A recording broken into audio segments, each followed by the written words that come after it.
morning to express my opinion on these national issues permeating in the corridors of our airspace.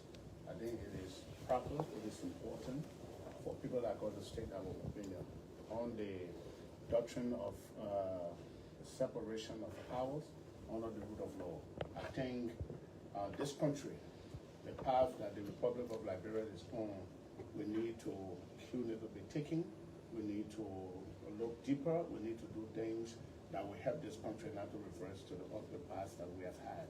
Now, on those basis, the first thing I want to speak about, I have been following the process that led to the purported removal of Yekewa Koluba from the offices of District number 10 in Mosorado County. I think people like our opinion and our pieces of advice based on experience should be taken into serious consideration. When that ensued, I am not disagreeing with them that they don't have right, they don't have authority to remove Yeke Koluba. I think the process that led to the purported or so-called removal, it is where I have no problem.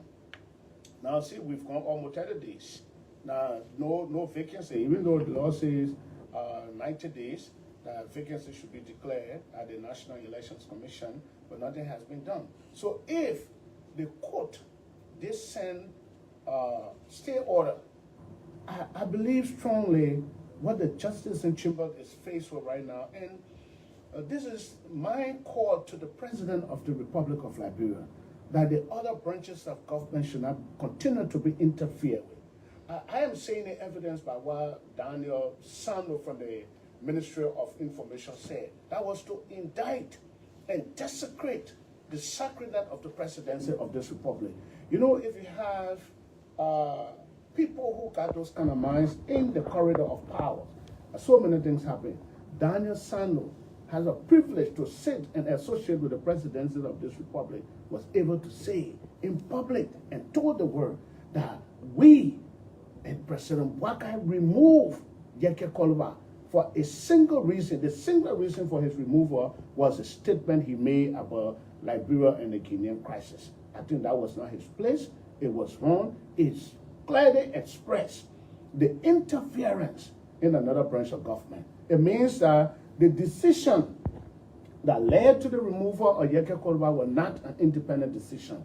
It was being influenced. And if you come in the public and say that, it means that the Constitution of this republic and the doctrine of separation of power that have been undermined by the executive. Now, the Justice in Chamber, Justice Kaba, I feel for him. When you pinpoint the child, it will reach to a point that it becomes a dangerous thing.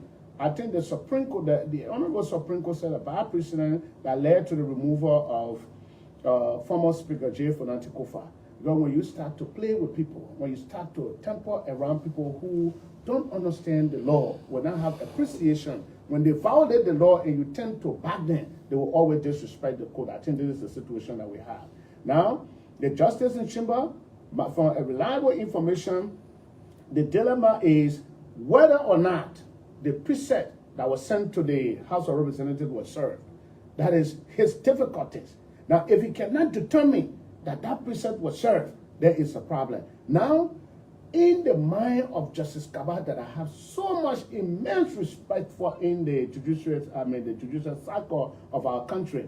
Our young boy in Bon County, I witnessed and I saw this man presided over $4 million knockout of gold case. And during those days, Francis Wagalawo, former senator of Bon County, they were the lions. When they spoke, the earth trembled. So this man challenged and said that this defendant, the man who were prosecuting these people, they were not going to get anything out of that case. Justice Kaba said the law will be the law, and he upheld that, dispensed justice, the ordinary people got the justice they want. So now, Justice Kaba has two issues in my mind. Constitutional issues were raised by Yeke Koluba, that law, due process are required by Article 38. We listen to our rules and order here. If you have somebody like that, advising the speaker, advising the leadership, this country is going to serious problem. Now, this man was saying, oh, here there is a doctrine that when you bring your lawyer here, you don't talk here. All you can do here is for your lawyer to sit down and for your lawyer to listen. And if anything the lawyer wants to say, then you talk to your lawyer and then you yourself will answer for yourself. When you do that, then why you ask the man to bring lawyer? The primary responsibility of the client hiring a lawyer is for that lawyer to provide a defense for legal accusations that will be placed against the person. But right now, that did not happen. So Yeke Koliba is saying the due process laid down required by Article 38 cannot be determined by the House. Neither the rules of administration can be determined by them. That authority is determined and defined by the Constitution of the Republic of Liberia. And only the Supreme Court has the jurisdiction. You saw when the very group of people that the Chief Justice at a particular time, they referred to the Chief Justice as Lekoto. Now, you try to maximize them. At the end of the day, see the kind of disrespect that the court is having. And the court should not be in that kind of place. So right now, Justice Kabah should do the honorable thing, not to listen to any pressure again. As Daniel Sano said, now it has not come from the legislature. It's now at the judiciary. So the judiciary now is now faced with a serious problem. Justice Kabah has to determine whether the stay order was served, and if it was served, it means that Yeke Koliba was not removed. Now, the benefits of Yeke Koliba must be paid to him. I walked to the speaker, and to no disrespect to Richard Kung, I think he was inclined. I spoke with him. I said, oh, Mr. Speaker, until this matter is finalized or is determined by the Supreme Court, I think Yeke Koliba benefits should be given to him. I am not supporting, I disagree with anything that would disenfranchise this republic. I am not supporting the proposed statement made by Yeke Koliba. No, I want to distance myself. I think the territorial integrity of our country must be protected by also our leaders of this country. But the procedure is a problem. So right now, Justice Kabah is not embarrassed. I know that the like of Daniel Sano will be going there and telling him, say, do the wrong thing. And Justice Kabah, I'm calling on the Supreme Court, the justice in chambers. It is about your integrity. It is about what will live after you. The cases that you determine, the way you adjudicate those matters, the international community, our international partners are watching you. They know what is right and what is wrong. So stand up for the right thing, stand up for the truth, stand up for the law, and know that the LAW is the law. It's blind, it sees no favor, it sees no authority, because any country that does not respect the rule of law, that country poised to go to war. Now, so that's some of the things I want to talk about. And then I strongly believe the issue from criminal proceed that were determined by the court.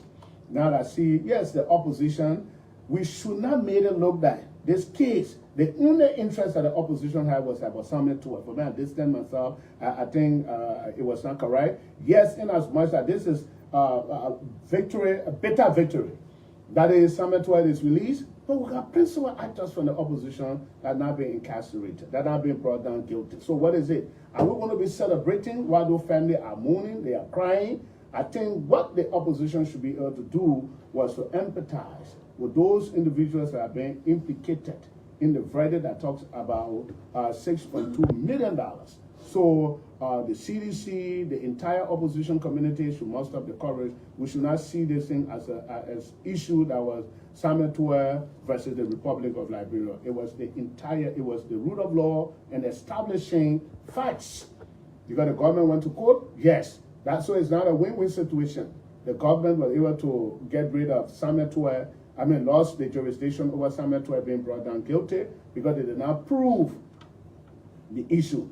I want to say congratulations to Mr. Tuah, but how about Jefferson Kamo, the rest of the people that are now being brought down guilty? They're going to be in serious problem. So, we welcome that. The justice has been determined and the justice must be served.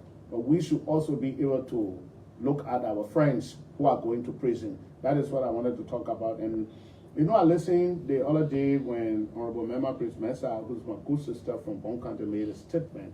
I think it was unfortunate, and I would want to publicly state that. I did not participate in the removal of Speaker Kufuor because I believe it was unconstitutional. It was a hijack of democracy. It was an attack on our democratic system, and I would never break about it. So when you state in international platform and they come in about chat rooms that we have and they talk about people who did not help to remove Fonati Kufuor, removing Fonati Kufuor will never. It's never a victory to the Republic of Liberia because we're seeing how the House of Representatives been run. Richard Moon and Thomas Fala cannot do all. The lieutenants that are associated with him, with them, I mean, they should be able to discharge that function. See, go downstairs. Staff of gasoline have been stolen. Staff of benefit been caught off. Now, people have found it very difficult. Now, it is insinuated, it is alleged, and I'm going to be putting a letter on the floor for an investigation that in fact people are asking people for money before they place them on payroll. That have never happened here before. Go in a corridor, do your own investigation. Staffers are going through all of those kind of things. I think it's wrong, and we should not have that kind of thing happening here.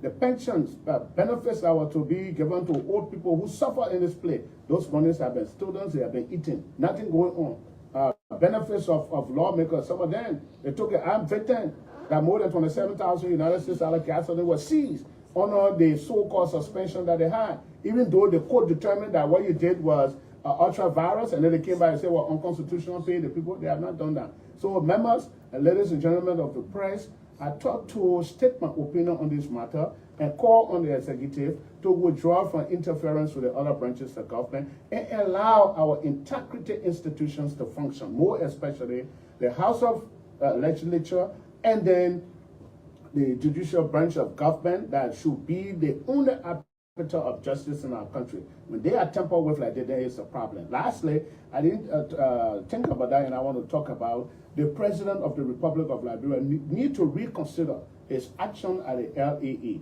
The Liberian land authorities in this country, if Q is not taking to do more due diligence about land matters that go to court and how those matters are adjudicated, now we will go back to a serious crisis. Everything that comes, there are two problems in this country. If it's not about land, it's about divorce, it's about this, so it's a problem. So I think the president needs to rethink about it and look at somebody who will be able to give proper information to the court about land matters. So thank you, and I will take one or two questions. Yes, so on recall, my name is Prince, and I report for Prime FM. So I'd like you to provide the clarity for us and the public. You mentioned that Joseph Inchimba, Joseph Kaba is now facing a dilemma to stating whether the rate for the court was received by the House or not. Now, on record, the Secretariat of the House told us, the press and the public, that rate was not received. As a member of the House, what's your funding? What have you gathered? I mean, we should not do that. That has been irresponsible, and I hope that we should not be able to do that. Now, the sheriff of the court did his return, and the sheriff said the writ was served. So I am saying I have credible information that Justice Kaba is suffering. He's in a dilemma, whether or not, because the precedent writ orders have been served on secretaries, on office staffers in offices of the Supreme Court. So if you said that the writ was not served, then you are telling the Supreme Court is lying, because the sheriff did his return and said that the writ was served. So it's not in the place, or it's not the place of the House of Representatives to determine how orders of the Supreme Court are served. I mean, it's just a problem. That's misguidance. Whoever advising the House of Representatives will have the same situation during the Fonati Kufuor incident. They have these kind of wrong pieces of advice. And when you continue to do that, you'll continue to culture, you'll continue to breed lawlessness at the House of Representatives and the legislature. That is what's happening. No freedom of speech. By the time somebody want to come after you because they believe that you will be backed by lawlessness. So how can the sheriff? So if the Supreme Court comes out and say the writ was not served, then the sheriff that did his return, of which for Yake Koluba people have copy of the return of the sheriff that the writ was served on this lady in the offices of the chief clerk. So, I mean, what happens? So they lady need to be brought. So I am telling you that the rate was served to the House of Representatives, was not served to the House of Representatives. That is the determination that the justice in chamber has to make, because the justice in chamber knows very well that there are so many precedents that writ have been served in so many ways. They even give it to house tenants. They even give it to office attendants. They give it to people. So there is no specific way that writ or precepts from the Honorable Supreme Court or any other court should be served, that there's a prescribed guidelines of the Honorable Supreme Court. Now, this case is the litmus test for the justice in chamber, because if it said the writ were not served, you undermine the integrity of that sheriff, then the sheriff should be dismissed and even prosecuted. Then the sheriff misled the Honorable Supreme Court. That is my call to the Chief Justice. And we are watching Justice Kaba very, very keenly with a distant political and ego eyes. That justice must be dispensed with our favor or fear. Do not, Honorable Associate Justice, give credence to Daniel Sando, who said the president removed Yeke Koluba.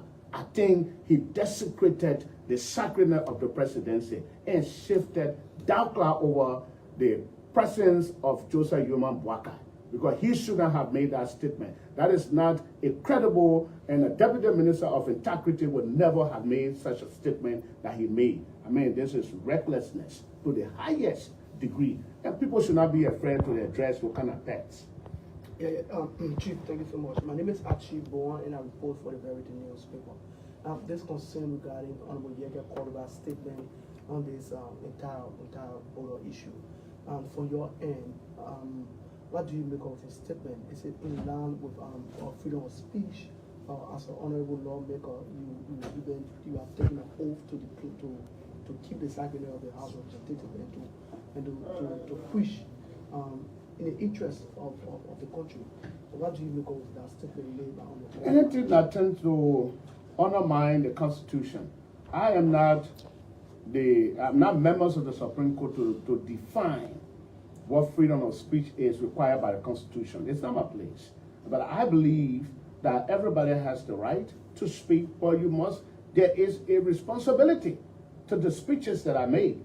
So I cannot tell you, the first thing I want to say, I would have never encouraged or support anybody coming in my house to try to burn my house. Or my son come out and say, yeah, the man was right. Even no matter what I have done in my house does not give anyone the legitimacy to come in my house to try to burn it or evict me from out of my house unlawfully. So I do not support the statement if you made that statement. That would be determined. You know, there's a procedure. I think the government, the statement made by Daniel Sano undermines the integrity of this government. Let's assume that Yeke made a statement that was treasonous. What the procedure was, in my mind, the Ministry of Justice should have written the speaker. A statement made attributed to Yeke Koluba undermines the national security interests of our country, because a Guinean soldier is dressed up in their military paraphernalia and they cross the river and can planted their flag on our soil. That is a military invasion. And Yeke is supporting that. So Yeke immunity should be lifted by this honorable house or allow him to face justice. And Yeke should have been investigated. And Yeke should have been charged by whatever crime and sent to the court. The court should have the opportunity, and Yeke should have the opportunity, to go to the court and defend himself and bring his proof. And if the court determines that Yeke is guilty of treason, Yeke, that was going to be a ground for his removal. That was the procedure. When people want to please the awkwardness of the law, they want to please their masters. So even if they tell you go and kill, you will go kill. Because those who, like the likes of Daniel Sano, who said it is a president that all remove Yeke Koluba, why you take pride into that kind of statement? That doesn't make sense to any civilized democratic system. How you take pride? So I believe strongly, Yeke as a lawmaker and all of us as lawmakers of this republic, we should be responsible about the comments we made in the public, because people are looking up to us for leadership. You don't just speak recklessly. So I condemn any reckless speech. We should not dare make statements and make altercations about issues that we don't have a justifiable reasons. We should not. Yes, sir.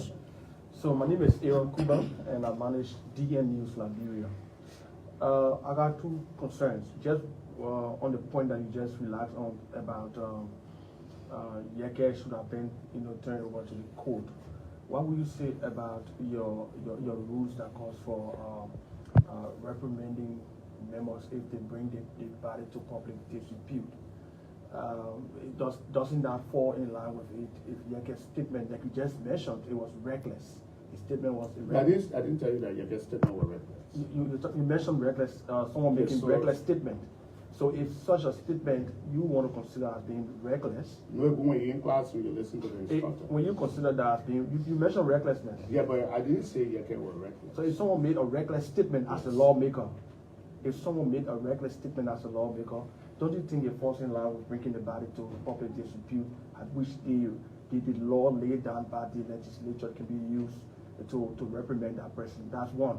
Secondly, do you believe that due process was exhausted in this case? Because there's one of the issues that a lot of Yeke ran to the court for. I know you may have said that along the way, but in mentioning the word due process as to whether it was actually applied or not, do you or do you not believe that due process was applied? Now, to the case of Samuel Tway, the folks in the opposition believe Samuel Tway was the hook of the entire case, and he had been left off the government's target to be found guilty. He was found not guilty. And you are saying you are condemning the act by some individuals who are celebrating. They said that Jefferson Camu and the others are your personal friend, or this is a sincere No, I think from you? as a leader, let me start with that. As a leader of this country, and we should not set a precedent that will make ordinary, so to speak, ordinary members of the opposition to be afraid. I mean, we should not give them an opportunity that they should not be able to fight for opposition, because it's not about big names. What I'm trying to send to the opposition as a bloc, as a unit, it should not be about big names. It should be about the lowest. If somebody comes from the lowest to the top, if that person has an issue, the opposition should take that as important as Samuel Tway. If Jefferson Camu is convicted, it should be a side day for the opposition. So let me tell you what's going to happen. If Samuel Tway was going to be brought down guilty, and then Jefferson Camu and the likes of the others released, the opposition were going to criticize the government. They were going to criticize the government, and that was going to be wrong. I mean, the whole scenario surrounding their action, not a smart game. The fact that members of the opposition has been brought down guilty, in my opinion, yes, there were not sufficient evidence produced or adduced in court against Samuel Tway, but the others are on the hook. So why are you celebrating? Because Samuel Tway is released, D Tway is free, D Tway is free. So the opposition celebration, yes, we could have just said, Honorable Samuel D Tway, congratulations, that at least you are off. But all of us, the opposition should make a statement by this time to say we empathize with the rest of the people, and if they are remedies under the laws, they should be able to take advantage of that. That's what we should be talking about. Asking all the opposition members to keep kind, because that's one of us. The second thing I talk about recklessness, it's not only about lawmakers, it's about all citizens in the Republic of Liberia. You should not just make reckless statement. That's what I meant. I did not say Yeke made reckless statement. I am saying, if Yeke made a statement that you feel was reckless, and then you want to prosecute Yeke for, the procedure in my mind, that the executive, because, listen, I am taking my cue from what Daniel Sano said. So it's not even the letter that was written by Small Balba. Daniel Sano is saying the single reason that we remove, the president removed Yeke Koloba for, is because Yeke made this statement. So it is not Daniel Sano that have indicted the government. So the Daniel Sano is telling the 73 of us that we are not independent. They can dictate to us what to do. Even they can tell, okay, one of your police, we will do it. That is what Daniel Sano is saying. It's so sad. So Daniel Sano is saying, we just use Small Mobile as a stooge to accomplish what we wanted to accomplish. That is what he's saying. And I think it is wrong for our democracy. So I oppose that. You talk about due process. I'm not the victim. I'm not the accused. So I can't determine whether due process were accorded him or not. The man who have ran to the court is saying, I did not get due process. He's a victim, right? He's the one that is injured. But in my mind, listening to the chairman on Rules and Administration, you say, oh, you know, we got precedent here. When you bring a lawyer can't talk for you. Who in a civil life? I questioned what is happening at the Arthur Grant School of Law. You award degrees to these people and come sit down and embarrass the whole country like this? Somebody who say you come from Arthur Grant School of Law? Is that what you're saying? That you wrote somebody, bring your lawyer. The intent of bringing my lawyer is for my lawyer to defend me. Now, but you tell me, no, you just brought a lawyer must just sit down and listen. A lawyer without rules here. My brother, you say you went to law school. Article 38 says due process. And that due process is not required, it's not laid down or defined by you, the chairman on Rules, Order, and Administration. It is defined by the Constitution, and the interpretation hangs on the Honorable Supreme Court. The man should be entitled to his legal representation at every stage. Even our rules require, if you accuse me, you should produce evidence against me. Okay, when you are producing, you are required to produce evidence against me. It means that there should be a full hearing, right? Somebody should be able to defend me. You should be able to look at the evidence, whether the thing that you said about me are true. But now you can't say no, because, I mean, inducement. The chairman on Rules, Order, and Administration and some of our colleagues were under the influence and affluence of Daniel Sandno. That was happening. That was political alcoholism. Yeah, Honorable, just a follow-up, please. Just one minute to follow on that issue of the due process and lawyer coming to represent, those invited at the House or the Senate or even member of the House when there are needs for investigation. As legislative reporter, I have witnessed your practice as member of the House. You always invite people to come with lawyers, and when they come with those lawyers, they are not placed on oath. They don't make statement during the year. Who not placed on oath? The lawyers are not placed on oath. As in your practice, I witnessed that.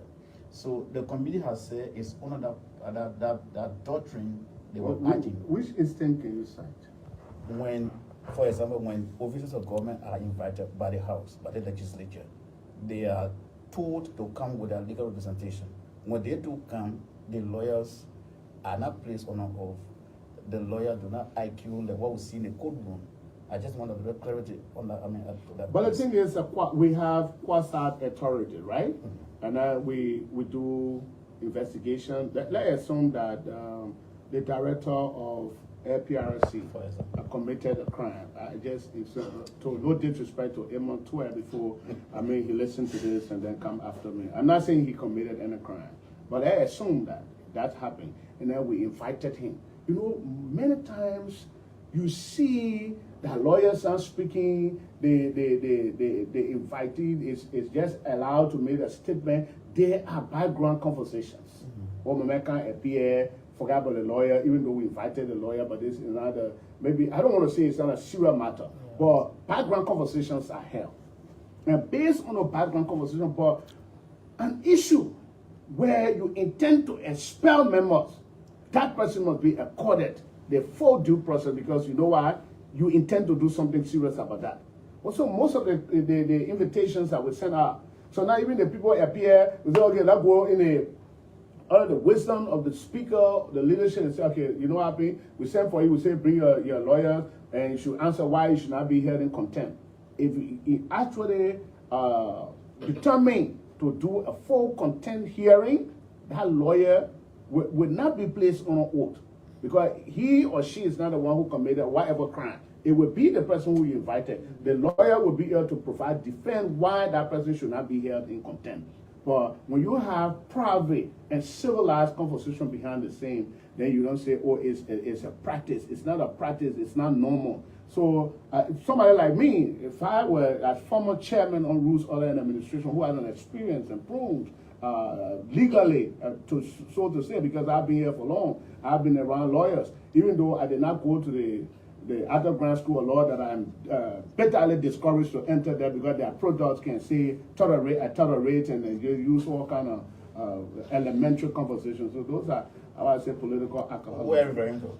Okay, the people who have made the statements. Finally, from my end, SS Emmanuel will be coming from Fish, taking cue from the Yeke Kolovas issue or Saka.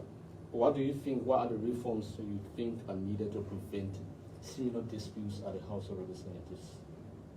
I think the House, that's what I talk about, the respectability to the rule of law, for the rule of law. In this country, the executive should understand that the legislature, more especially, if you have a speaker here that is not secure, doesn't feel secure, the speaker feels that he's being here is completely characterized by the executive. Now, that speaker is not going to be independent. I am hoping that there will be an opportunity in the 56 that those individuals that will come here, and there should be a law. We also thinking about it, talking to some of our friends who are in the international circle, that were the Ghanaian members of the parliament too. The most difficult person to remove in Ghana is the speaker. It's difficult. Because you know why? Now, Comrekun, they said it here. As President Vargas has placed call and say, you're expel Marvin Cole, whether I did wrong or not, they will start to find the fault to expel me. Because you know why? He did not merit it. He was forced, driven into the speakership, and he's there. So if I were in a case, like doing George Weah administration, and George Weah influenced me being speaker, George Weah tell me say tomorrow morning, Prince from Prime FM, make sure he will not enter that building. You will not enter here. You will enter. Because my protection comes from there. If I try to disrespect him, one soon morning, Richard Kuhn, they selling everything will take it from him, he will walk around there like Marvin Cole. Now when they took the Roosevelt administration from him, he became nobody. Thank you, members. Thank you.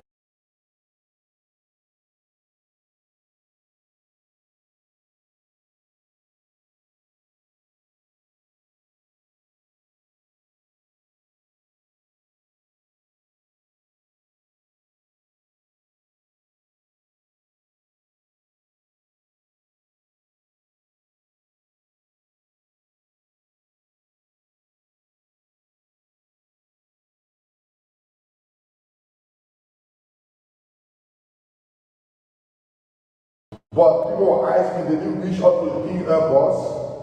The communication I sent to you, I sent it to Kevin Damon, I sent it to Clarence Jackson. The communication I wrote to the two of them, because the reason why I'm making reference to the two people, because they made effort for Obed to take my page call to me. They talked to Obed, they got tired. Obed took my page and sold it to Jeremiah and took my Yeke TV down from my page. But why was another Yeke TV? We just created it 1-2 days ago, we got almost 4,000 followers now. And my supporters will come back on this TV. Going forward, when I have press conferences, I will only go live on my Yeke TV. If you got interest, follow it and take your story and go put it on your TV. But I have to bring my page back up to standard. I see you, the Unity Party, you go broke down. You are too irresponsible and stupid. I will use your Unity Party people. Because you are irresponsible and stupid, when I get to somewhere, I say, take my picture, I want to keep back, post it. I want to see the irresponsible and useless Unity Party people like the President Joseph Boakai. I'm going to do a formal complaint on the threat on my left by Jeremiah Kuhn, Mr. Joseph Boakai, the superintendent of Nibakati, and the city mayor. When you see on the video, you will see the city mayor card I will use for the photo. Next time, not follow me. They know how to stand in place. You think I'm being scared? The Nibakati people know me very well. They are my in-laws. They will fought war together. They know I'm not afraid. They know very well I'm not afraid, but I respect people. The Nibakati people are intelligent set of people. You saw the recession I got. Now what about Jeremiah? Jeremiah, you know I want to get people eating. I don't want me to sleep in Nibakati. My involvement in the campaign made me to sleep in Nibakati. You know, when people respect people, don't want to take respect. And when I'm not afraid of anybody, let me tell you something to Jeremiah. I'm not afraid of anybody. and you know I'm there in front of you. You want Nima? When you bring chaos in Nima for? I thought you be vice president. They put Nima Kante being vice president, you bring Nima Kante together. But look at your people. All the people that want to take, they are your people. So when they sell it for you, you Jeremiah, and the way Nima Kante know. The way Nima Kante know that those are your followers. Those are the followers, those are your supporters. But they thought they would make me afraid. Nobody can make me afraid. I'm not challenging this. And I'm going to do my country tour after every 3 months. This time, the country tour started from Grand Bassam. This time, I will pass through Magibi, Bon, Nimakati. I was supposed to sleep in Yeke Park. But because of my page, I got this step. And I couldn't go to Yeke Park to start to sign for you. To my supporters, to Lobaco, to my supporters in Campley, the friends of Yeke Campley, the friends of Yeke Park, I owe you. I will have to come to sleep in Yeke Park. Into Alu people, come to Campley, sleep in Campley, go to Lobaco, then before I come back to Ghana. The next country tour after 3 months, I pass it through Nimakati. I pass it through Magibi, but into Adima. So that you embarrass yourself. Why embarrass yourself, Jeremiah? You never want to reconcile Nima. You want to bring problem in Nima. Why you did that? You saw the support. Why you keep provoking the support? You saw the support, Jeremiah. You saw the support. You saw the support, or because you knew the ball coming up to receive the son-in-law, Yeke Kolba, like the people of Nima have been crazy that day. Is that what I will disrupt your level. I have one power. I will disrupt your level. You don't know me. The only thing I can tell the opposition is, if I don't see the liberal in the opposition will have me to contend with. I want to see the liberal people that are suffering in the opposition. If I will not see the liberal people in the opposition, I see crooks that want to come and enrich themselves, they will have me to contend with. I will declare my intention for the presidency. If I don't see the liberal people in the opposition, I will not go to any opposition meeting. If I will only see crooks, rogues that want to come to do this country, they will have me to contend with. I'm not raising my leg. I didn't abandon money. I didn't refuse money to come to bring people to power again that will suffer the liberal people. You will get me to contend with. Let me tell you today. And I will tell the liberal people who the opposition will be. If I don't see the liberal people in the opposition, you will not see me. You will not get me. You will not see me. You will not get me. Let me tell you today, you will be in the opposition. If I don't see that the people that are suffering, the people in Yekepa that are being harassed by mental speed, shall I hear? If I don't see them, if I don't see the people of B. Maki, King John, that B. Maki people are suffering today, I can be in the opposition.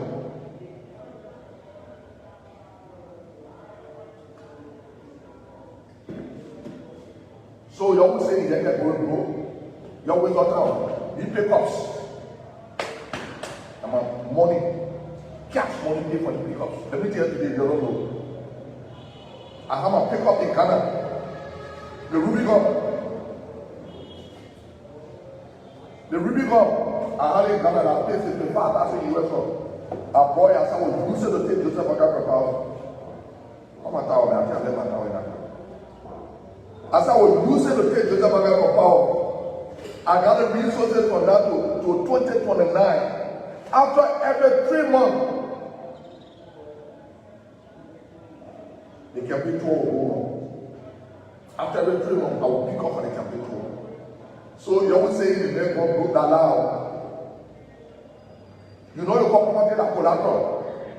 Anything I go broke, I will say so. I will avoid it for.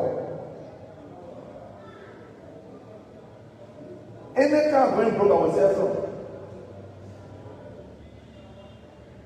The day I don't have no money, I go alley, I go sell my lady. Go to Paco alley, go to Yaga, I will sell it. Diana, I get the order to Camara, to Commander. You are there,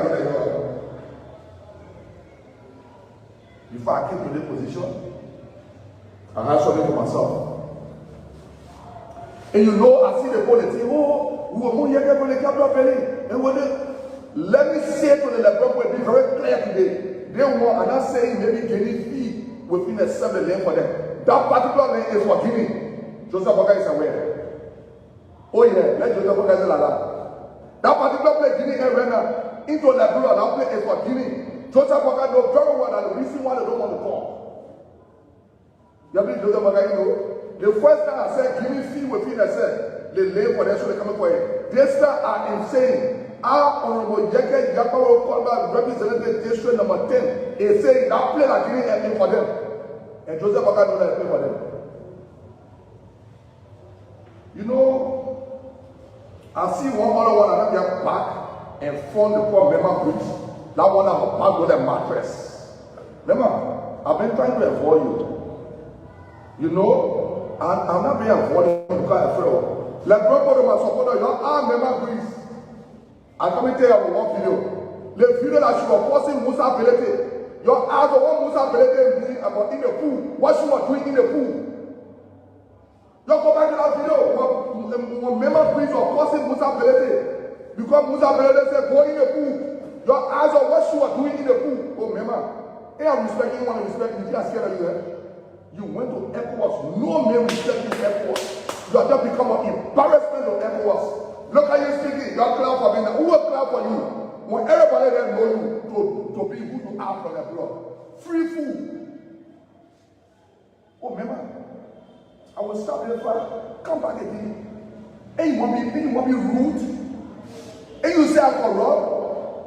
I will tell the people and challenge you to talk about some money. I'm trying to get the actual information about that money. So you can tell the people.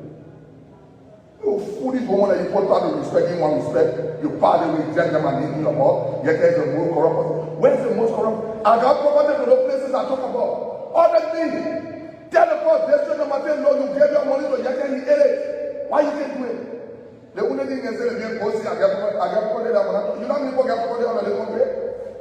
Like when they get looking at get property because I don't have my own things, because I don't want my supporters tomorrow to say something different.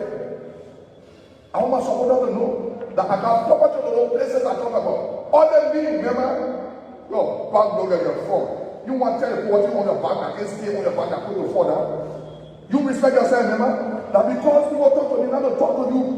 So you take my better to be phone, you think I'm scared of you? I'm waiting for you to talk. When I come for you, the women will look for place to hide you. When I come for you, remember, the women will look for place to hide you. What's wrong with you? You what? You know about Joseph Boga coming to power? You who? You what? Why you can't tell the poor ECOWAS? The poor ECOWAS know that I play for Guinea. Why you didn't go to talk about it? Oh, you are slow to go to slow. I lay a building, but you stupid, yeah? Ain't you stupid? The stupid cow that came for me, and I didn't there for. Go talk so the I don't want to talk. You can never do nothing, and they can do nothing to me. Like your people. Our Honorable Jeke Jakaro Kolba, represented district number 10, is saying today that our place in here, that Solomon place the air right now is for Guinea. I challenge Joseph Boga to deny it. You think all the people are posting that law people for low finance and pay for Guinea? Why let me be friend with the Liberian people? Why up to now? Oh, let me tell you what Joseph Boga said. Let the project be there after sending down the drum for getting the report take the field. And now Joseph Boga. We will get the drum and I play for Guinea. And everybody there will become Guineans. You want to get Guinea passport. Oh, that one you want to tell the people you pass it right, we will expel again, we will do the other one. You think that my fellow is a special? Joseph Boga, what you really think that special to be? Your toilet thing of when you're moving. You see how I'm being energized by my supporters. You think I'm waiting for someone to bring money for one and two? Look, if you have an organization, you need to ask people. that believe in you. People come over here will follow you. Now I can come out and say, Lord, bring your support. After the next 3 months, I get a gas already for it. I deposited 8,000 US just for gas. Because I don't want to go and get gas to go for my trip. People are like, why when you not get the cars are back? That's one of the reasons why the cars are back. Because to trust people this time is difficult. You don't know who is trusted. The no pickups. I paid 25,000 US for one. I paid 75,000 US for 3 pickups. I told Joseph what I would think about. Who can do it? Don't look at everybody in the opposition. Who can do it? Besides and few people. Which one of the lawmaker can really take the comment to say that God goes suffering? Not bring life to the Liberian people. I had a one. I told 75,000 US cash about 3 brand new pickups for here. Let me tell you this, I'm going back around Musa Father in my car. Your eyes will tell you. I have never asked Musa Belede for something before he tell me no. Sometimes he buy me ticket to go up and down. Sometimes he called me and gave me something one. I have never asked Musa Belede for anything before he tell me no. When the father and I in the people, your eyes will tell you. Nobody father in the people. I took me and my family personal money to buy cars. To show Joseph Boakai that we did not bring it to power to suffer the Liberian people. And let me say the opposition. Your team, you go and argue with the United Party and come and draw fully people and what that. If I don't see the Liberian people in the opposition, you're coming to contend with. And then there's someone that sat down here when all in the government to bring Joseph Boakai to power, you're never going to talk in the country. I took the race, brought him to power to liberate this country. But Joseph Boakai is just another reckless, irresponsible criminal. He's another fool that the United Party people are passing around misbehaving. I see foolish family passing around, oh, the code ruin our fuel. And I call the chief justice, what happened today? And I call my supporters. Do not believe in the code that will guide in the country. Look, it was not because former President Doe was not believing Doe that was wrong war. No. It was not because of anything walking because people felt they were suppressed, that they were not able to talk. That was walking, they were not alone. When you check former President Doe government, former President Doe did development in the country than any other president in the country. But because people felt their right were being harassed, they were being targeted. Like the reckless, irresponsible Joseph Boakai when he tells you the old man. Joseph Boakai was an old man. That old man, that man, a guy number behind him, that went to Guinea and sat down there and was convinced that the property for Guinea, and he don't want to tell the people that lay for Guinea. I say that I'm not saying today. Yesterday, when I got to the airport, I said Guinea feel within itself that they lay for them, so they are coming for it. That lane is for Guinea.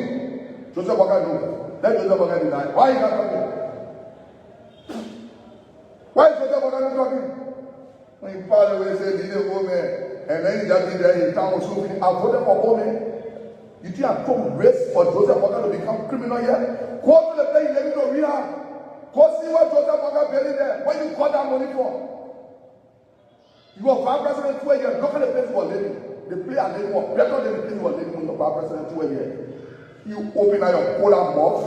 Now your face is slap for stealing door. You want to tell your people to start insulting Manasali here. I blame you.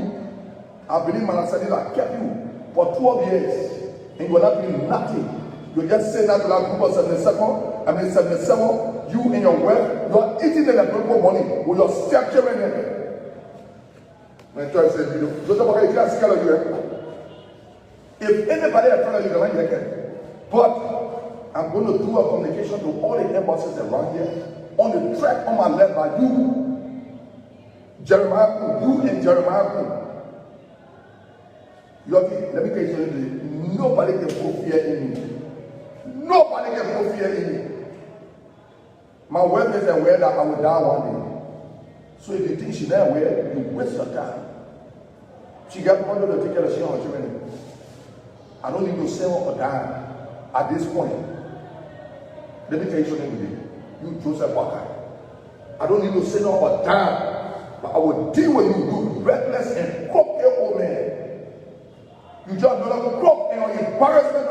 You tell me all around, what are you bringing back?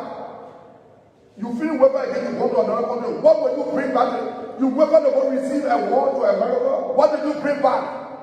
Why don't you even give you a war? You are reckless, you are irresponsible, you are broken all the laws of the country. You reckless piece of cook that brought better when gave a sword to sell. And you tell you let a woman. Remember, you must get involved in business. Then the meeting your family will have to call away. I will tell them the people what kind of meeting your family will have against you. Or because I respect you. People say, oh, you take it to be something to play with. You know nothing about me, I challenge you. Nothing, I know about you. Tell them that what made you grab a Musa and they say, go in the pool.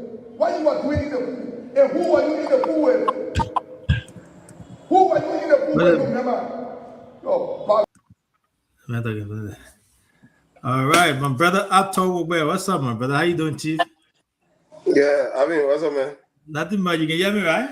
Yeah, I can hear you. I can hear you. Although the internet is a bit tricky tonight, but it's not too bad. Yeah, you are trying to hear. Yeah, you know, I trying to, you know, we got the unico thing happening on the side. So we have our election coming up.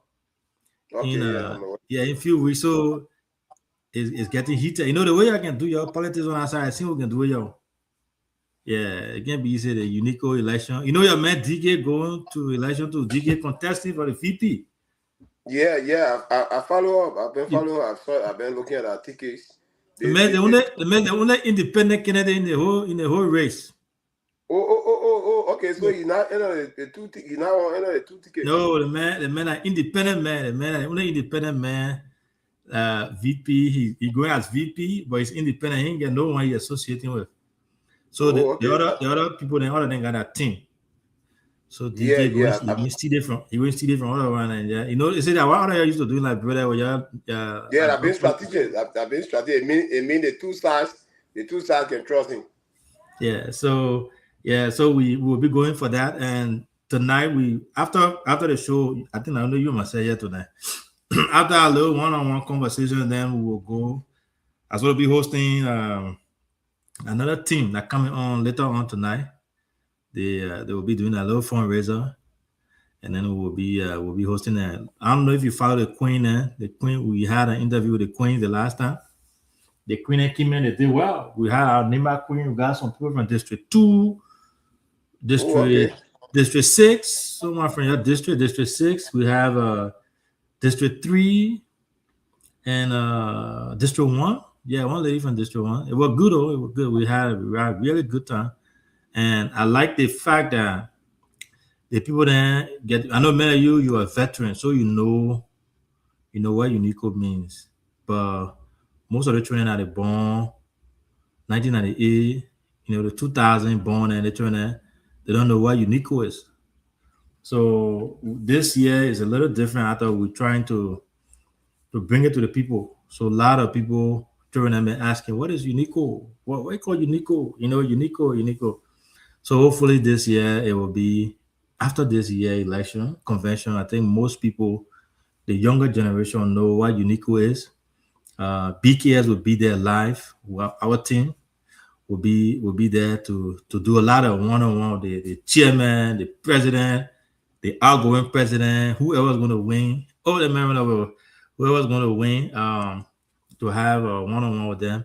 So it will be a good event. We look forward to having a great show there. So for those of you who are following tonight, we're just having a very short show, but we'll be having a fundraising here within the next hour or so. We have a unico team that will be hosting their fundraiser on our platform. Team Tongo and Parker, or Don, I think that's the name. So we'll be hosting their fundraiser here shortly, and after that, it will be we'll do that today, and then we'll also do that tomorrow again. And then from there, we are planning on hosting the vice presidential debate, followed by the presidential debate. So the people we are working behind the scenes to see how we can get them here to talk to our people in Liberia and around the U.S. to tell the people who they are, what they stand for, and why people should vote for them. So hopefully I can get joined here by Ato and our other panelists. But in the meantime, we will continue to work in the back there. Again, we are now hosting our regular heat hour tonight. Tonight is more of a fundraising. It will be a unique night. We'll be hosting one of the political party or one of the team that is contesting, that will be contesting in Iowa on the 22nd through the 24th. The election is heating up, and a lot of people are wanting to hear from their potential leaders and people that will be taking the leadership of UNICO. So that's what we'll be doing tonight. So by 5 o'clock, let's say by 6 o'clock our time, we will bring them on. We'll start having the conversation with them. It'll be fundraiser. So if you're in Liberia, we ask that you stick around. They will talk about themselves. It's not just fundraiser. The team will talk about themselves. They'll give us the structure of their leadership, a manifesto, and everything. But in the meantime, I'm going to take a break with our video, and I'll be right back.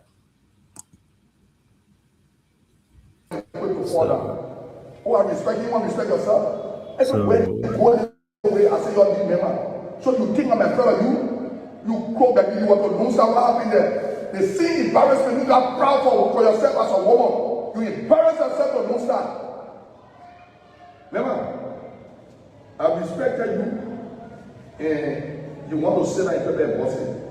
When you sit like a paper and bottle, you will feel the heat. Let me tell you something. You think I'm a fellow, you think I'm a fellow, or because people are telling you, they're the so you're taking advantage. You who? Look at you, you feel talking, say, clap for you, go back and clap for you. Because you embarrass yourself in ECOWAS. Who doesn't know about you in ECOWAS? Who? You like bro, free to air. Now the ECOWAS can call you, all the minutes ECOWAS can call you free to air. All right. Arthur, welcome back, my brother. So tell us, man, what you been up to? Say that again. I said, tell the people, man, what you been up to. Thank you so much for coming on tonight. You know, I miss you on here, man. You come with wealth of knowledge, and the way you do your own politics is different. You know, I was telling somebody last time. I think when you look at Arthur, his appearance, his stature, everything looks mean. Look, that's what I mean, man. But when you deal with Arthur, I know who. I think I was 70. 70, no, that man, I cool, I did that. I didn't know that man feel looks mean. You see, I thought he was going to run away. But yeah, but welcome to the show, my brother. We hope to have you on here. What you been up to? Yeah, man. Yeah, thank you again. Good to be back after almost a long time still. Yeah, and I really been intentional, but yeah, man, due to a lot of business schedule, you know, at this kind of period in our office, yeah, we got a lot of work doing now these days. The National Port is operating 24 hours now, and was where I found myself in the operational department. Yeah, that runs the entire port. It's very busy. Can you imagine? We had a TEP retreat in Buchanan on Friday and Saturday. We returned last night late, and I got to force myself to go to work today, not resting, because we got a government equipment, the high moving equipment in. So it's been a difficult time, but I are trying to meet China to join you fully. Yeah, man. Thank you. And, you know, as I keep saying to all of us, you are my witness. This is our platform. It's for all of us. We actually have been reaching out to plenty. I tell them, man, let's come build this together. It's for us. You know, we own it. So when we all have our ownership in it, we tend to put a lot of time and effort in it. But I really appreciate your commitment and, you know, being here. You got, even though the beginning 70 said, he said, see you Monday through Thursday, you can get out of Friday, Saturday, Sunday, I think you're not get. Good luck getting out on the weekends. But again, it has been a pleasure working with you on here, and it has been great. So yeah, but so you are you part of the Nima Quado stuff that going on? Yeah, you know, when it comes to the Nima Kwado, it behooves all of us as citizens of Nima and the kind of passion we got for our country. It behooves us to take serious interest in it. But I'm not really member of the nucleus of the organization, nor the leadership. But we're following it gradually. We follow the leadership crisis of late, and then vis-a-vis coming to the election on its own. We carefully follow it, and then more especially people now like us, the kind of role we play in national politics and in government when it comes to issue of that kind, where Nima Kwado is one of the biggest, if not a biggest, but it should be. Hello? No, hello, I hear you. I'm trying to get my yeah. background. I'm trying to get my background straightened out. That's why. Sorry. Yeah, you're right. Yeah, you're right. If not a BTS in as a Nima-based organization across the world, but it should be next to Unico in terms of that membership base and that strength, in terms of the kind of initiative they want to take. So the kind of work we do now, the position we occupy, we're very careful to deal with the Nima Kwado issues. Yeah. Was in this kind of difficult time where they're going to election in terms of who you support, who you don't support. So at the end of the day, we just sit and say the bigger thing is Nima first and Nima last. Whosoever that wins the election, Nima wins. So we just carefully follow and play the advisory role in the back, like we are also decided to do in a unique election. You know, to tell myself. Yeah, when DK, when you can support anybody when it comes to DK, our chicken head. Yeah, but I mean, yes, it's a difficult thing that you know the Unico organization, Unico is so unique and precious to other us as Nimbayan. Right. And not because the guys are on you people are on our side and we are here, but the both parties, those are all here playing critical national role, and those of you on our side that key member of Unico, we work together. Yeah.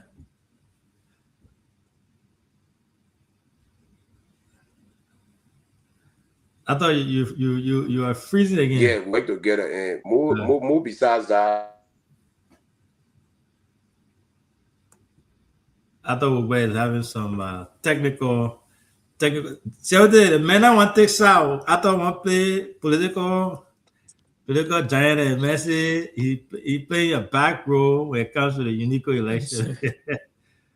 Yeah, but welcome to the show. I know both of you guys are having some technical issues there, but I hope to. You can hear me? Say what they He said he take a what? Back row?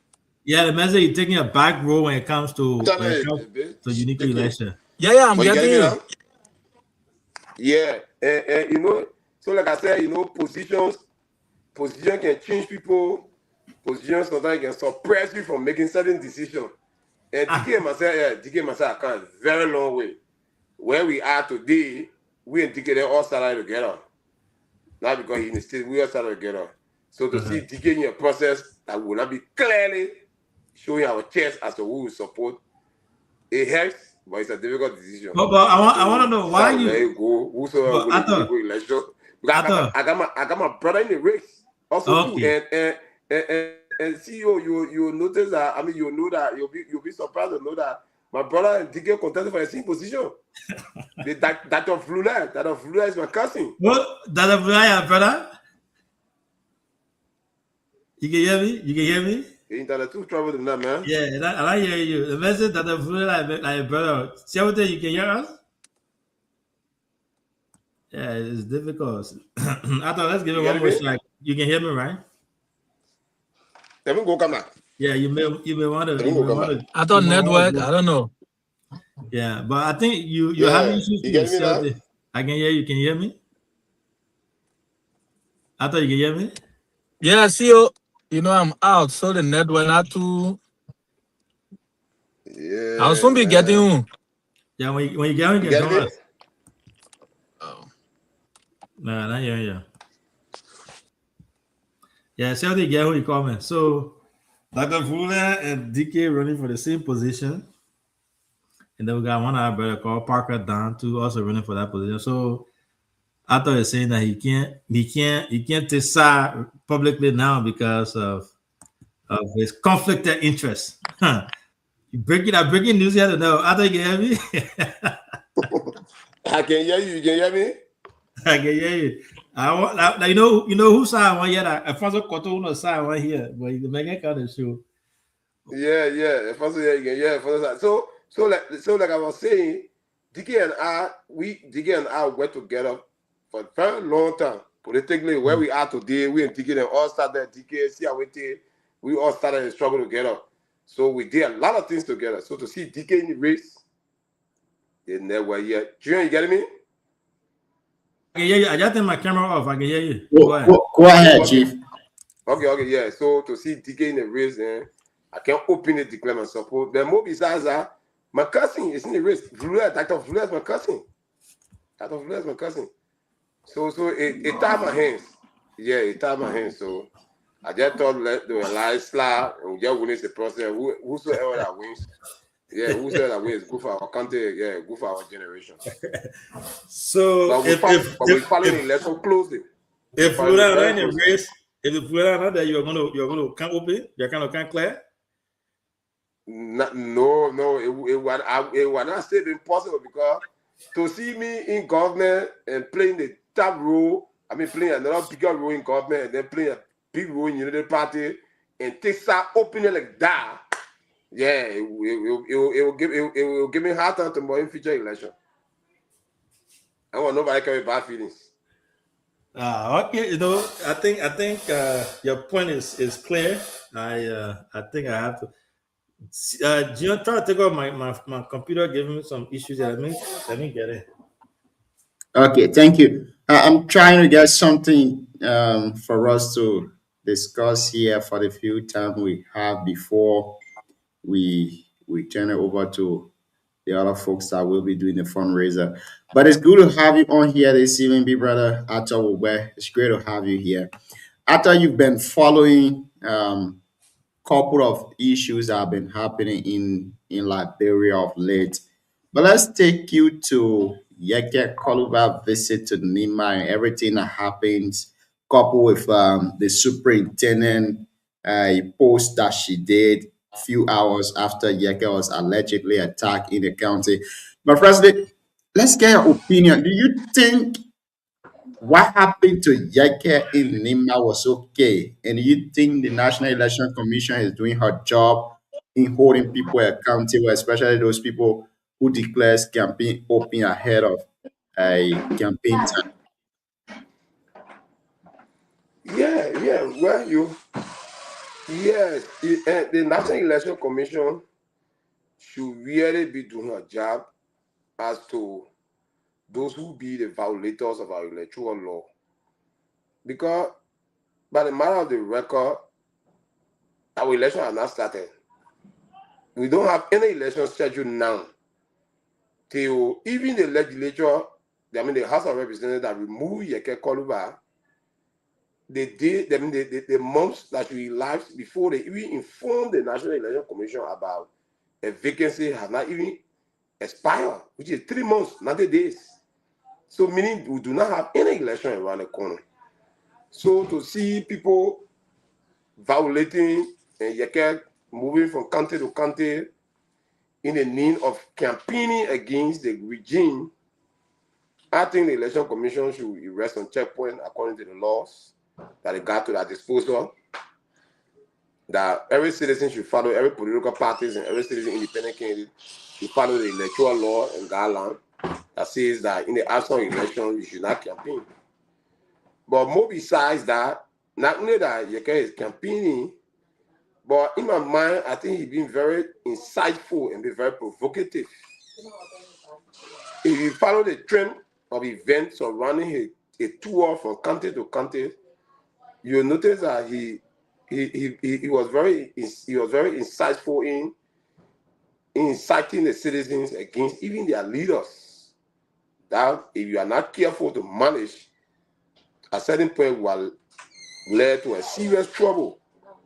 If you carefully witness the video in Nima when you got in Nima, there are some representatives and senators who, besides their political portfolio, they have been with their people or they live with their people for years. Whether in the private sector, they make some name before even coming to politics. So meaning they are very strong and popular in those places. So you get there to talk against them, not only that you are talking against them, but you using using the F words against them, insulting them, saying a lot of things to see some people just sitting by or standing by to just observing and let you go free.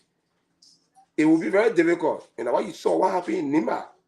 I can remember when George Weah, former president Weah, was president, Yeke started the same thing. He went to Grand Gide.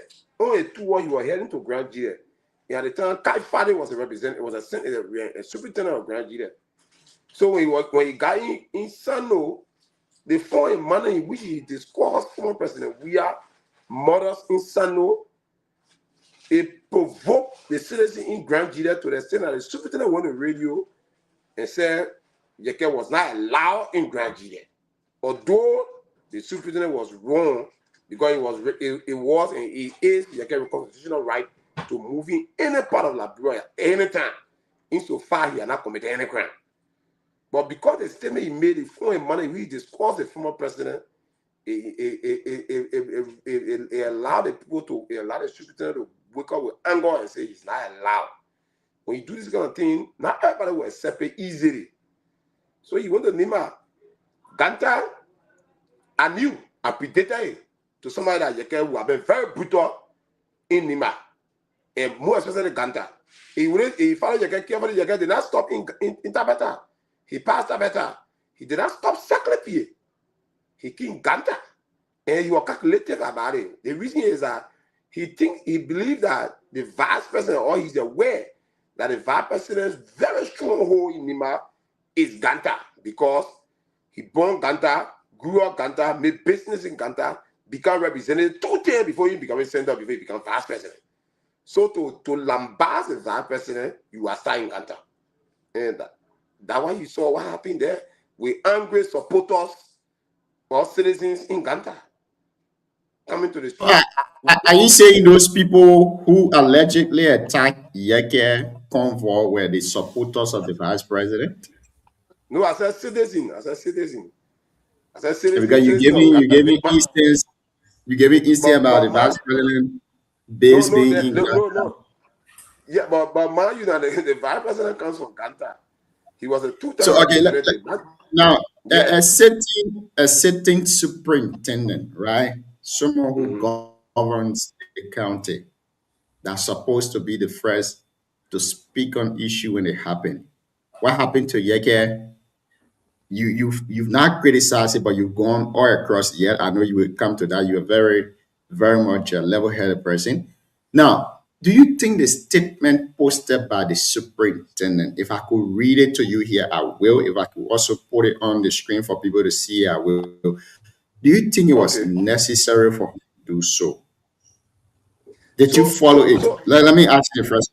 Did you follow the statement that the superintendent posted on her page? The superintendent, I had friends on Facebook. I did not see it. He said he posted it. I did not see it. But okay. Say that again. Go ahead, Chief. Yeah, I did not see it. Mm-hmm. But why is it true that I did not see it? But I knew that something will happen in Nima to Yeke.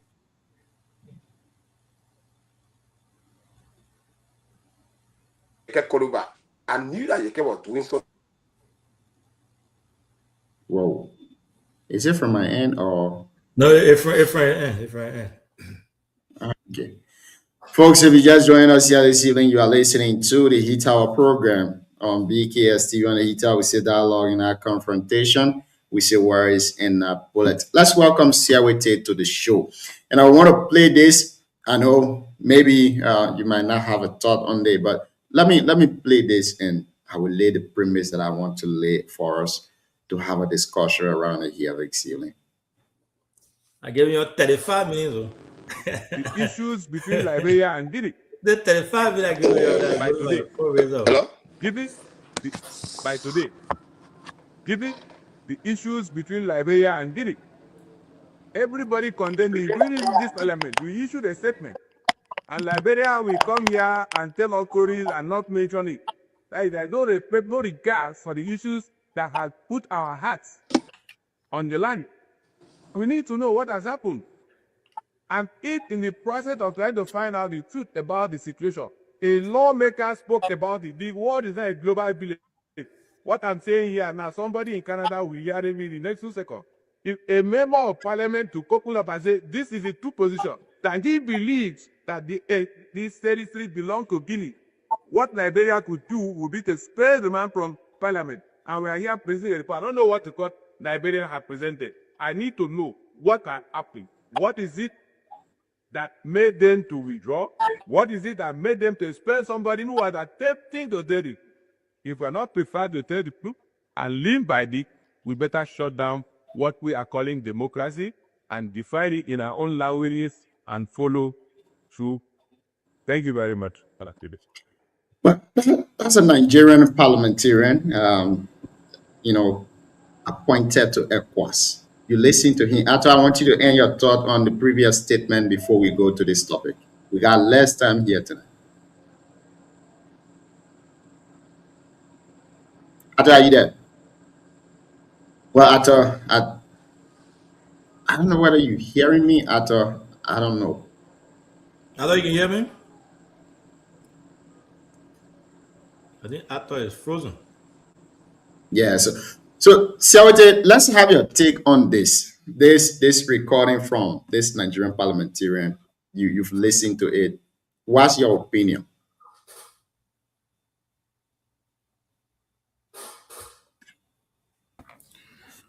Well, good evening, Jim, and good evening to CEO. You getting me, right? Yes, sir. Well, Liberia, what is happening is not only, unique to only our country. What is happening in Africa itself is a deceit. Every ECOWAS member state got their own problem in the region.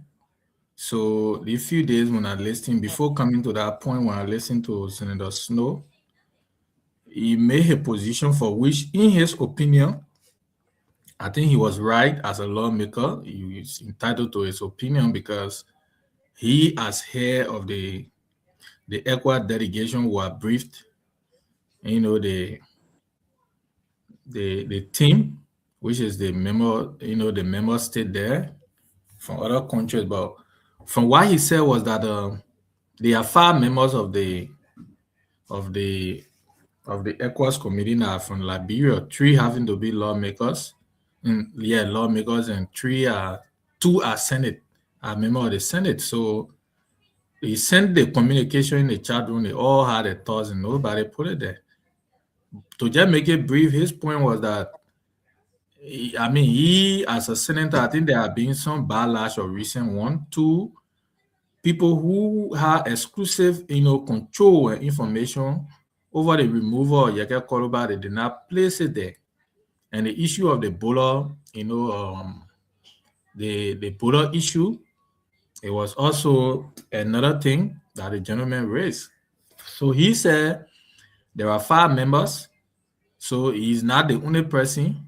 And for him, from what in his word, what I could say was he deliberately refused to do that because on ground that during the removal of the speaker, he invited the ECOWAS parliament, the ECOWAS speaker and delegation. It was another problem. So people, you receive backlash. So all of them escaped that. But I think on the overall, another question too that came from Liberians was, why did he not? Because he met with the president. When the president came back, the president met the House or the Senate. He briefed them as to what was discussed in Guinea. In fact, in Guinea, by the 3 head of states. So what was the briefing? And he said government are not giving update. And I feel that it was also, a deception by that because the government gave a clear approach to how they were addressing, the border situation through a diplomatic means. It was clear. Now, where my point is that You know, when people, the regional politics, even local politics, people try to make themselves present themselves very well. It is even in the legislature as to opposition and member and of the ruling party. You got Nigeria that is hugely engulfed with a lot of things in the sub region. If you listen to Representative Mama Breeze Mensa, she made mention of that. And that lawmaker, no, that lawmaker is not even a Nigerian. He's a Ghan. I think he's a Ghanaian. I don't know Nigeria, Ghanaian. No, he's a Nigerian. He's a Nigerian. When she made the point, she raised the issue of what is happening about the Christian and terrorizing Muslim, terrorizing Christians, and there are a lot of atrocity going on in Nigeria. To just making sure there are a lot of things happening, and he, as a lawmaker for Nigeria, did not raise that. Why is he questioning Liberia on things that are happening in the house, and they got their own rule and they make those decisions? He's questioning. So here is the point of the parliamentarian, right? He's saying that this complaint was brought before ECOWAS. ECOWAS has been panicked. This particular issue was brought to the attention of ECOWAS. The border issue in Lofa was brought to the attention of ECOWAS, according to him, if you listen to the recording. And the entire parliament have been worried. The entire sub-region have been worried as to how this issue is being handled. Now, if you will go for a parliamentary meeting where you gather to discuss issue affecting the sub-region, and we know of border issue, and then you go there, you not give any update.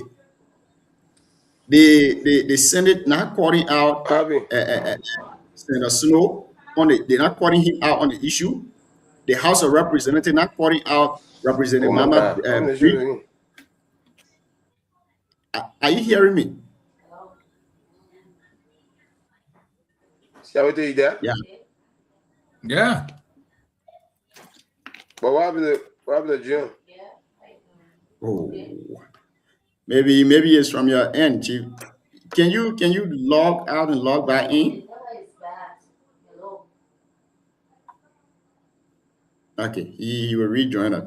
So our parliamentarian who went there said, they're not doing justice to the Liberian people.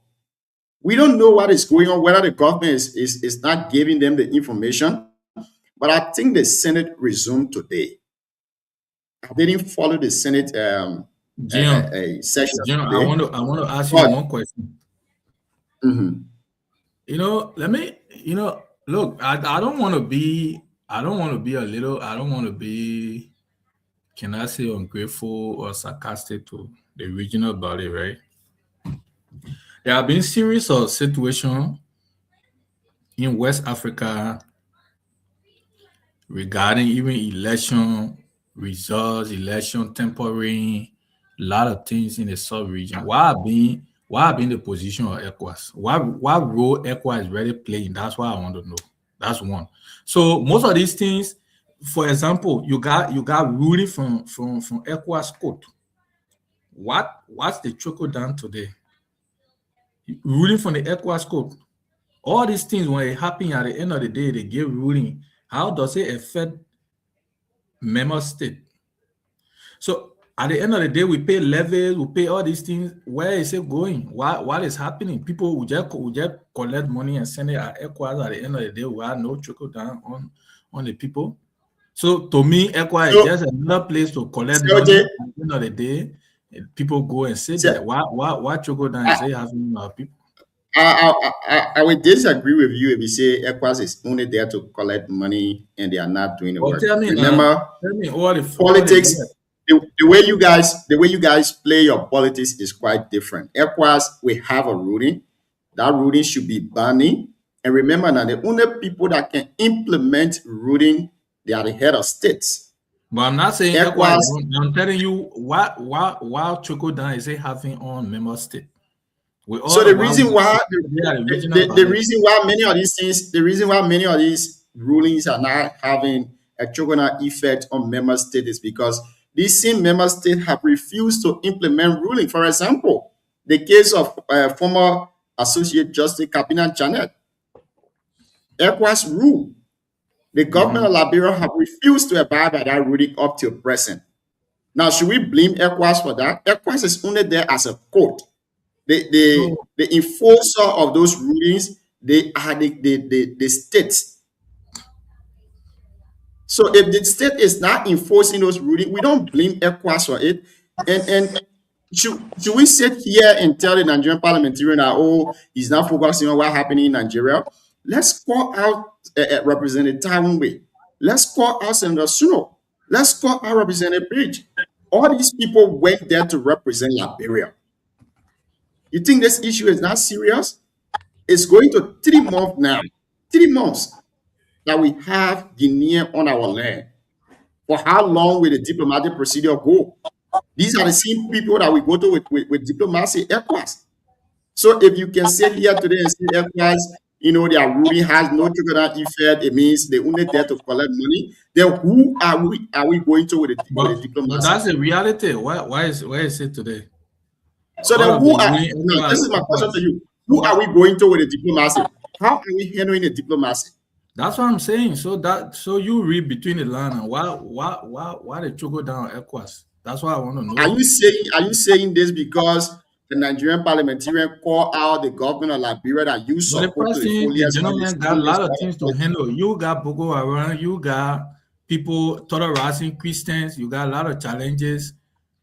Trump part of everything. You don't make report. It is Liberia you want to call. But those are domestic affairs.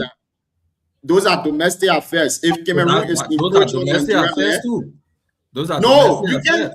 A border dispute between two countries is not domestic, Siawete. You can't have issue between Guinea and Liberia and you say it's domestic affairs. No, the Yeke issue that was a border tension. No, he said an example, Siawete. If you follow what he said an example. He said, if a lawmaker, a sitting lawmaker who wants to disseminate information is being expelled, why is it that you cannot give us an account of what is happening? He has no affairs in the House of Representatives issue. His only concern is we send people there to represent us, and these people are not updating the parliament. And he's concerned that the entire ECOWAS state, they are worried about Liberia. They want to know what is happening there. And worst of all, you expel a parliamentarian because of the same issue. Now, and you sit there, why should we even be playing politics with this? We say, oh, the people are there, nothing happening. The border is okay. But let me stop here. Big brother Ato, let's hear you on this issue. What's your take? Okay, so you get me? Hello? We are hearing you, Chief. Oh, okay. So the first thing is let me start by asking few rhetorical questions. Do I agree with the mentor that the government is using when it comes to the bureaucracy? Yes. Is it yielding result? Yes. Do we need to take it like we're doing it because very soon it will be settled finally and the Guinean will leave? Yes. Is it a national security issues that the nitty-gritty of it don't need to be on radio clearly? Yes. Do I disagree with Representative Snow and the rest of the ECOWAS Parliament member that represent Liberia? Yes. Why? Great. Here is my issue. I work at the legislature for years. I know what it means when you are representing your country at the ECOWAS Parliament. And more besides that, I know what it means when you are elected as a head of the delegation leading your country. Senator Snow is the head of the delegation for Liberia at the ECOWAS Parliament.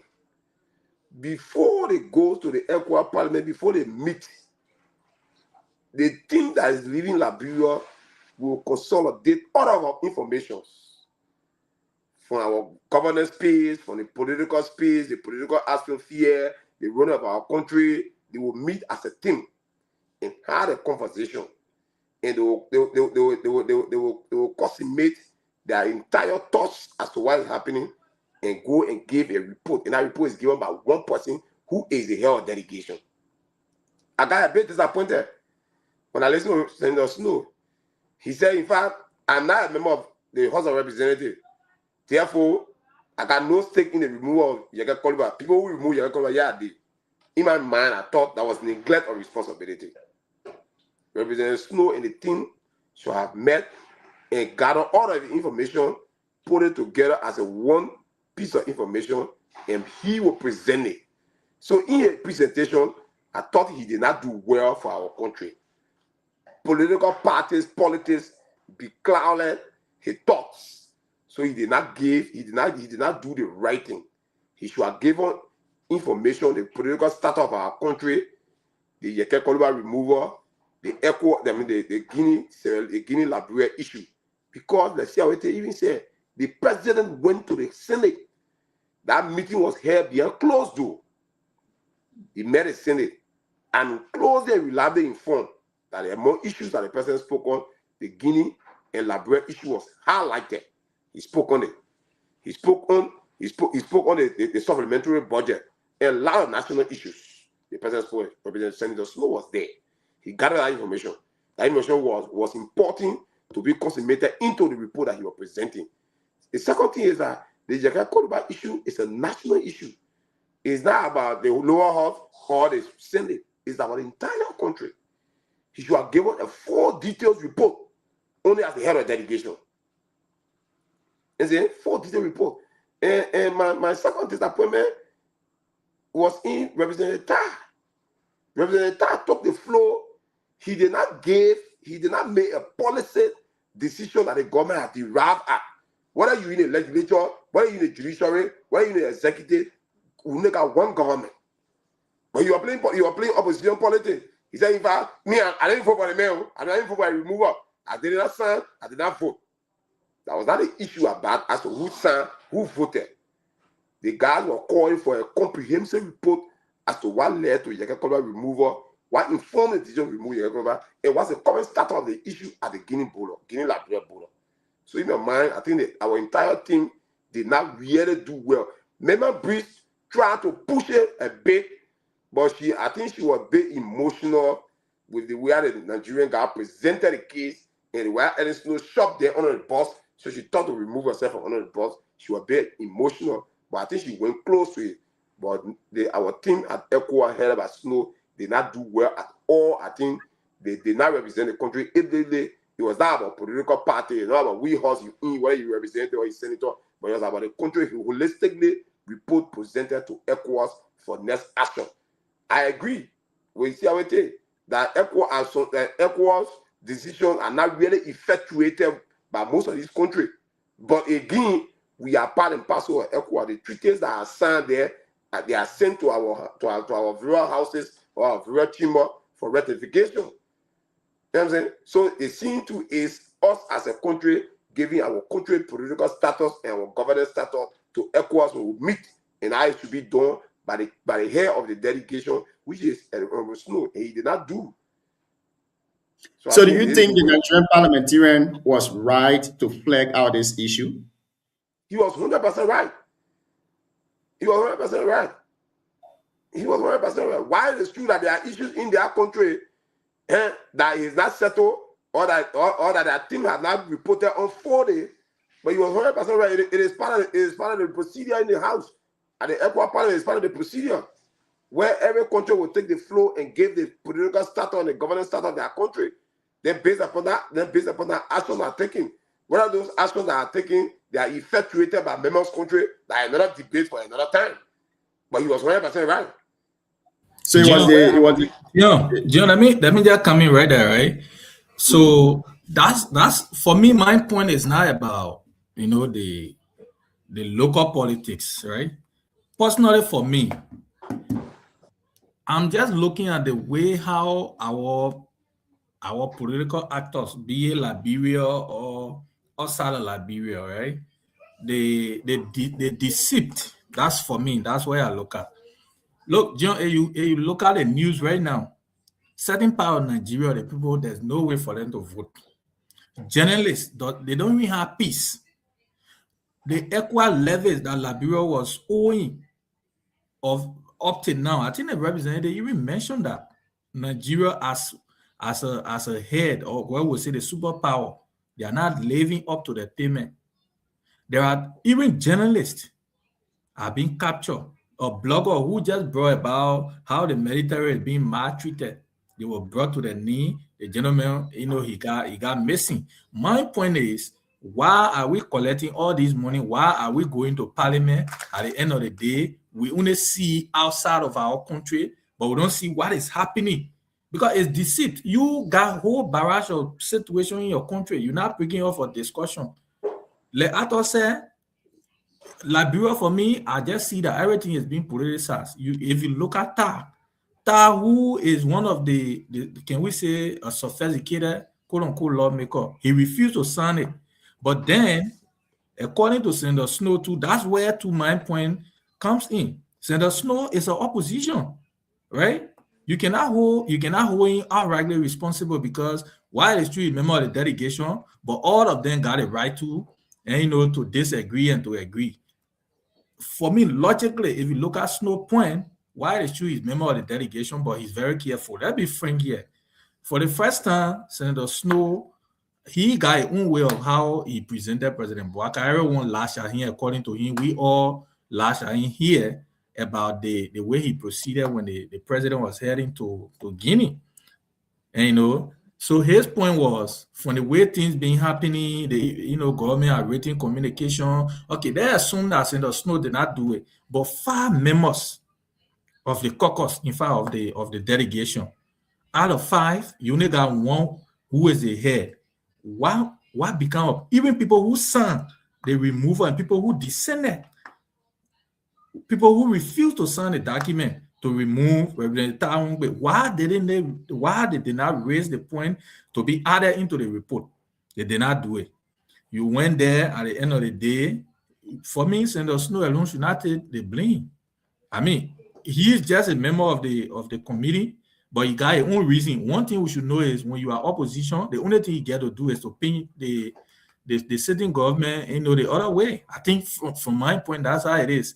So he deliberately did that, but it's not, for me, I'm not disappointed in him. But people like Ta, who refused to expel Yeke Koluba, why he did not point it there to say, oh, the government did not proceed well, they added that. He did not do it. And according to Reverend Senator Snow, the communication is written by, the report is being written by a technician. When a technician draft the communication, he send it to them, then they peruse it, then they do correction. So all the people, Senator Tyler support the government, Mensa Breeze support the government. So why they did not do this correction? Only Representative Snow. So that's where my problem is. So CRT, if you're getting maybe my point or Arthur point here, for me, I have issue with all of them, not just Senator Snow. You didn't go there to play all opposition. Of them. That's where my point is. Yeah, you didn't go in a house to play opposition. This is my point. But that's the It was thing the Senate. It was the Senate that sent you to play to represent the Liberian people. My only concern or my only issue with you is you saying the gentleman is raising the issue and the guy, a lot of things happening in our country. Why he didn't speak of it? That's my one issue, my number one issue with you. And the second one is that's why we met as a team. So let me finish my thought now. And your second point is ECOWAS have not been doing well. Their judgment or their ruling has not been, fully implemented by those states who are supposed to implement them. Which, of course, that's the case of every international court, every international organ, even our justice system in our country. There are some ruling that when the court gave it, the enforcer of those rulings, which is the executive, they will not do it because of politics.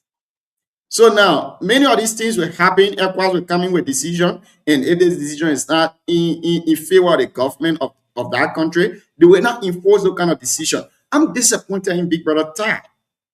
I'm disappointed in Mema Breeze. Mema raised some cardinal issues. She spoke of the situation that happening to Liberians in Ghana. She spoke of it, which I'm very proud of her. But the major concern here is what is happening in Lofa County. Oh, another issue could be the government told them behind the scene that don't speak about this thing. That could be another point. Because if a report is written by technicians and sent to these people for verification and correction, the folks who are representing the country, they know fully well that the technician should be aware of the situation. So if the technician cannot enshrine that issue within the report and send it to them, it means it was done deliberately. Now, if they try to raise up that issue and say, put this within the report we need it, the same government will say you want to pin the government bad. You want to make the government look ugly. We will still bring politics into this issue. We'll drag it as political thing. It's disappointing, it's frustrating that we will have a country in the entire region. We are the odious. Then we'll be hauling and pulling with boundary issue between a country that we signed on to their independence, between a country that, you know, we told people to give them independence, and we're hauling and pulling with. The government is not even doing well, Big Brother Ato. You know, there where I disagree with you too. The government is not doing well. How can you have a situation, very cardinal situation? Always you guys will say, oh, they think a national security issue. Why would it take for you to inform your citizen that the issue that is currently at the border, this is the stand of it.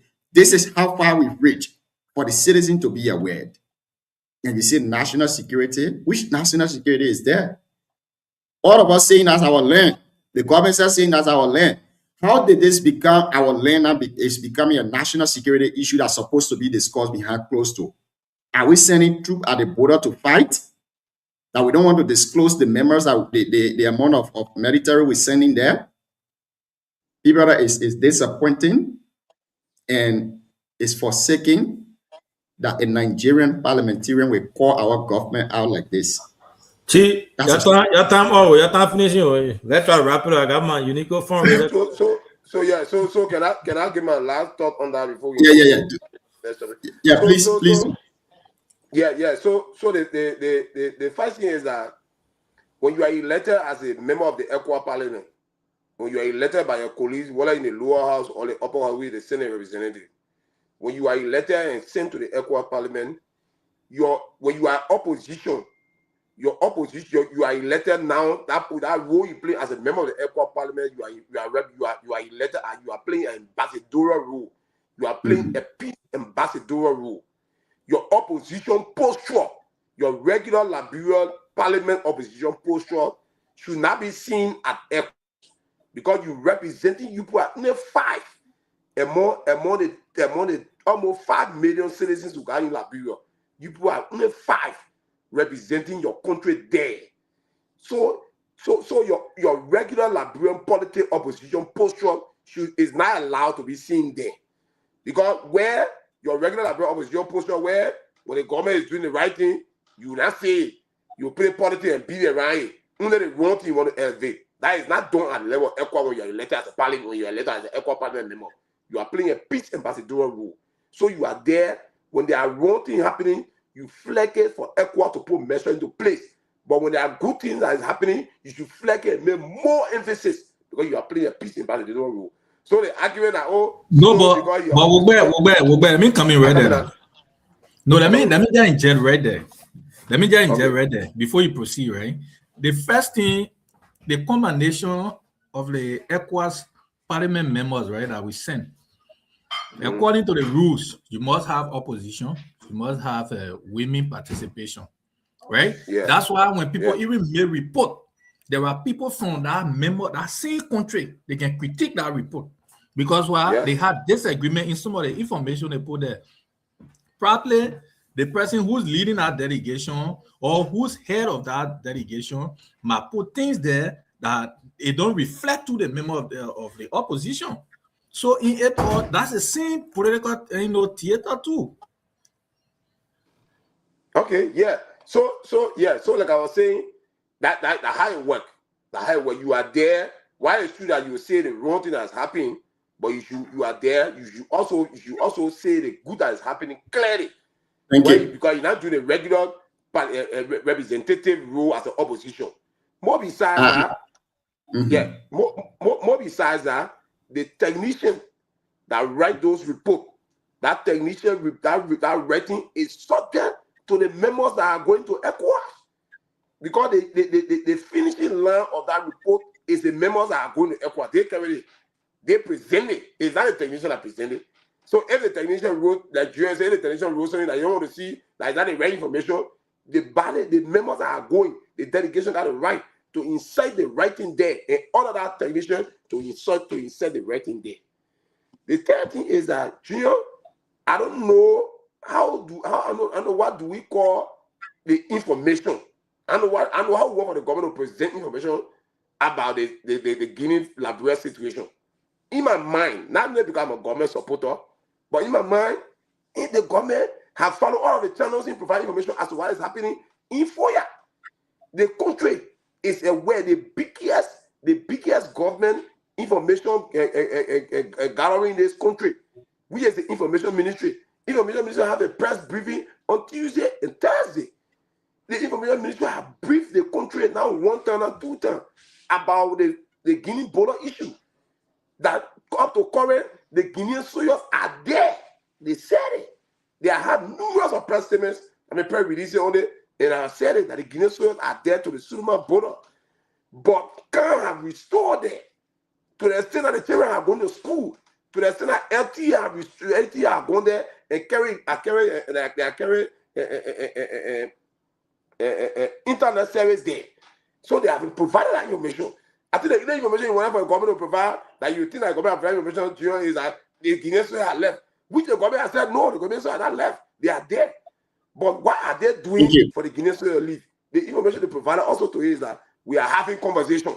Because at the end of the day, if you deploy AFL there, we are not prepared as a country to go to war. AFL will stay on that border. They will not shoot one gun to the Guinean soldiers. At the end of the day, we will dialogue. So I come in at the end of the day, we will dialogue. It is the same dialogue that is going on. I'm told that there's a conversation that will be held next month in Abuja. I mean, not in Abuja, but in Abidjan. In Abidjan, where the Ivorian president Alassane Ouattara will be present, because the meeting in Guinea, Alassane Ouattara was not present. He's saying foreign minister. But the meeting now in Abidjan next month, he will be present. And after that meeting, maybe that entire thing will be a history. But to say the government have information, they still in the country know. Everybody know that the Guinean soldiers are there. Everybody know that Canada have returned. The children are going to school. Everybody has here given they devour food. And they listen to radio. National Disaster Management. The leader, the director general was there. They provided mattresses and other things for the people there. So the people, the citizens here are informed gradually. So when you say government not providing information, I know what kind of information you want government provide. And say you want government license, they put a move on there. I think that's the information you want. Thank you. Thank you so much.